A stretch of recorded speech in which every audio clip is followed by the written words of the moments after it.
नमस्कार दर्शक बंधुरा आशा करी आपनारा भालो आछेन सुस्थ आछेन। आमी कविता हानी किचेने आपनादेर सकलके स्वागत जानाई। आजके एकटा दारुण रेसिपि निये एसेछि। रेसिपिटा हच्छे कुल्फी मालाई। एखाने 1 लिटार दूध निয়েছি, खाटी गरुर दूध। एटाके जल दिए घन करे हाफ लिटारेर मतन करब। कन्टिनिउयास एटा नाड़ते हय, नाहले पुड़े जाबे। এই দুধটা জাল হবে, কন্টিনিউয়াস নাড়তে হবে। এটা এখন এটা ছোট এলাচ একটু ভেঙে দিলাম। এইটা ছোট এলাচগুলো ভেঙে ভেঙে এলাচের গুঁড়োটা দিলাম। কর্নফ্লাওয়ারটা গুলিয়ে নিলাম।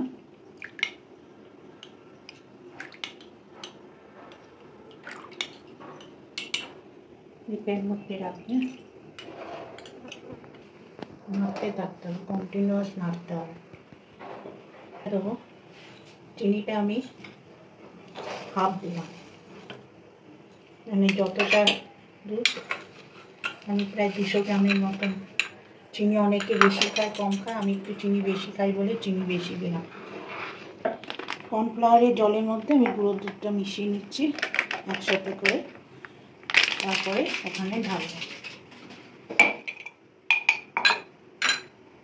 এটাকে মিক্সড করে এটা এর মধ্যে ঢালবো।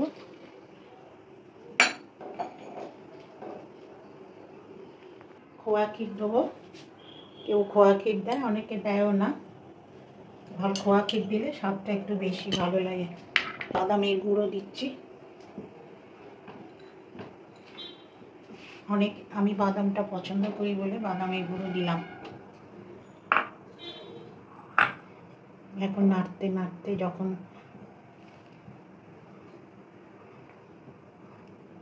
একটু কালারটা একটু চেঞ্জ হচ্ছে আস্তে আস্তে, এখনো হবে।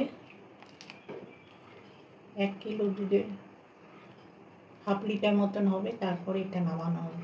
নামিয়ে ঠান্ডা করতে হবে। হয় না, ডিম আছে। বন্ধুরা এই যে দুধটা অনেকটা ঘন হয়ে এসছে, প্রায় হাফ লিটারের মতন হয়ে গেছে।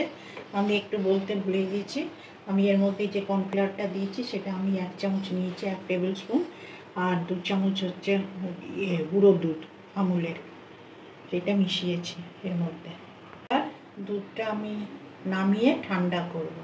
এই মালাইটা ঠান্ডা হয়ে গেছে, এখন আমরা আস্তে আস্তে এর মধ্যে ভরবো, ভরে ফ্রিজে 1 দিন রাখবো।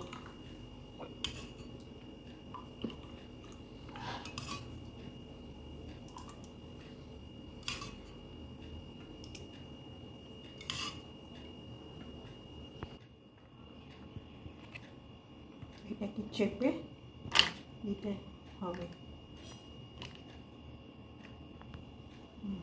এটা এখন দুধ দিয়ে গেছে, এখন ফ্রিজে রাখবো। কুলপিটা আমি ফ্রিজ থেকে বার করে আনলাম। এবার এখানে এটাকে রুমে স্বাভাবিক টেম্পারেচারে রাখতে হবে, নাহলে এটা খোলা যাবে না।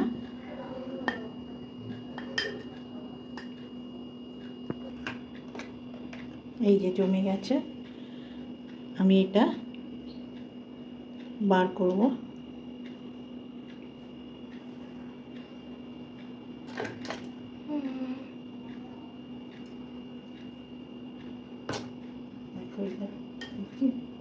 এই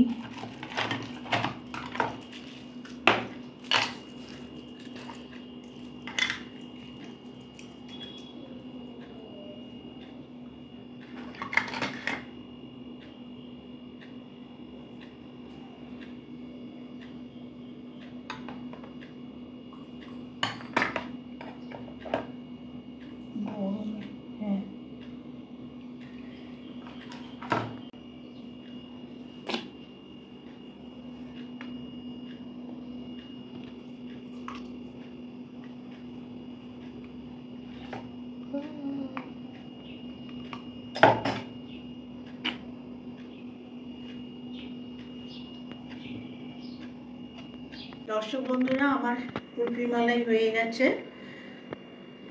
আপনাদের যদি এই ভিডিওটা ভালো লেগে থাকে তাহলে লাইক করবেন, শেয়ার করবেন, চ্যানেলটা সাবস্ক্রাইব করবেন অবশ্যই। নেক্সট ভিডিওতে আরেকটা নতুন রেসিপি নিয়ে আসবো।